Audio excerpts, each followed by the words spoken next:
When I was a wee lad, I was being driven home from a visit at my grandparents' house. I was in the back seat, probably playing a Game Boy. Grandpa turned on the radio, as he had AC/DC's Dirty Deeds Done Dirt Cheap in the player. This disc, to be exact.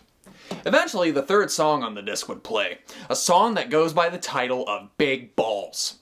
Now, I was still new to rock music, having only heard AC/DC once before. But when Bon Scott sang, "I've got big balls, I've got big balls," with such exclamation, I laughed all the way home. The line, "My balls are always bouncing," had me roaring, and "Everybody says I've got great balls of fire" almost made me lose my chicken nuggets. A lot of people have similar stories of the first time they heard Big Balls by AC/DC. It's one of those things you don't forget. It's like one of those questions people ask. Where were you during 9/11? Where were you when JFK was shot? What was your first viewing of Evil Dead 2 like? Well, in this case, what was your first reaction to Big Balls? Dirty Deeds is classic AC/DC, with plenty of bangers like the title track, Squealer, Ain't No Fun, and of course, Big Balls. In a way, Big Balls is an exercise in hearing what you want to hear. It could be about ballroom dancing and high society parties, or it could be about testicles, the lady, or the tiger. Anyway, Bon starts singing, "I'm ever upper class high society, God's gift to ballroom notoriety. I always fill my ballroom, the event is never small. The social pages say I've got the biggest balls of all." Okay, so the first couple lines aren't too open to interpretation unless you do some serious mental gymnastics, which you absolutely should do. But then he sings the chorus with such confidence. "I've got big balls, I've got big balls. They're such big balls, dirty big balls. And he's got big balls, and she's got big balls. But we've got the biggest balls of them all." He's so sure and so proud of this, but he's being such a nice and charitable person that he's willing to give credit to he and she, of course. By the way, the line about "she's got big balls," maybe she's holding somebody's balls, or maybe she's trans. In that case, AC/DC were singing about trans stuff before it was considered cool to do so. How progressive!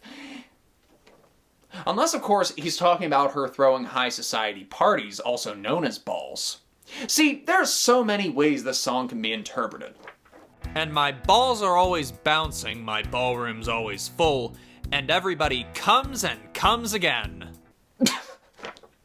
If your name is on the guest list, no one can take you higher. Everybody says I've got great balls of fire.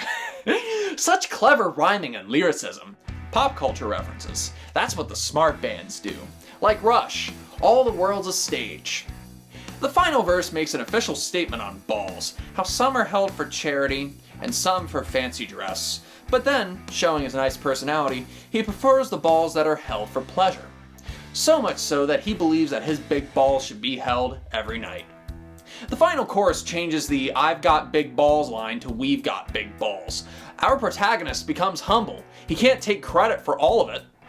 Before the song closes, he mentions seafood cocktail, crabs, and crayfish. Seafood cocktail, crabs, crayfish. He's telling you what's being served that night so that those allergic to shellfish can make other arrangements. Or he could be talking about something else. Notice it's one of the few AC/DC songs that doesn't have a guitar solo. The brevity in the song is astounding. It says so much with so little. Then there's a call and response with the words bollocks and knackers, and the song just abruptly ends. This isn't the first time AC/DC did a song with this many double meanings. There's the Jack, but this is more, bouncy. It's also not the only time they would sing about balls either. There's She's Got Balls, which Bon wrote about his then wife, Got You by the Balls, Ball Breaker. I remember showing all these ball songs to someone and they said, "Does this band sing about anything besides balls?" In the same family of songs about genitalia, the original Let There Be Rock has a song called Crab City in Blue, which is about crabs. The record company wanted it off the international version of the album because they thought it was too inappropriate. What, so they were okay with big balls, but not a song about crabs? Well, actually, Dirty Deeds wasn't released in America until 1981.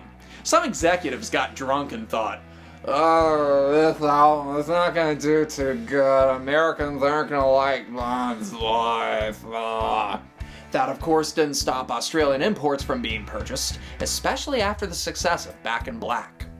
When this came out in Australia in 1976, Angus Young would have been 21. Malcolm Young would have been 23. Mark Evans would have been 20, Phil Rudd would have been 22, and Bon Scott would have been 30. So you've got a bunch of college-aged men and a grown-ass 30-year-old singing I've Got Big Balls. Really, AC/DC made an entire career making music from a teenage perspective. You just gotta laugh at some of the dumb stuff they sang about sometimes. I mean, just look at these people on the cover. They're just ordinary people you see every day. Little did they know that the record cover they were posing for would be on an album that had a song about balls. Nor would you expect a song about balls with an album cover like this. I mean, imagine what these people would be thinking if they knew. This old lady right here would be like, "Back in my day, we didn't listen to songs about balls." The reactions to Big Balls are always funny. Bemusement, disgust, belly laughs, commentary such as, "Oh, that's so immature." Parents, teachers, and preachers may have found it annoying, but those who got it, got it.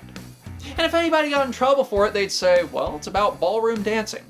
It's about how the ruling class stays the ruling class.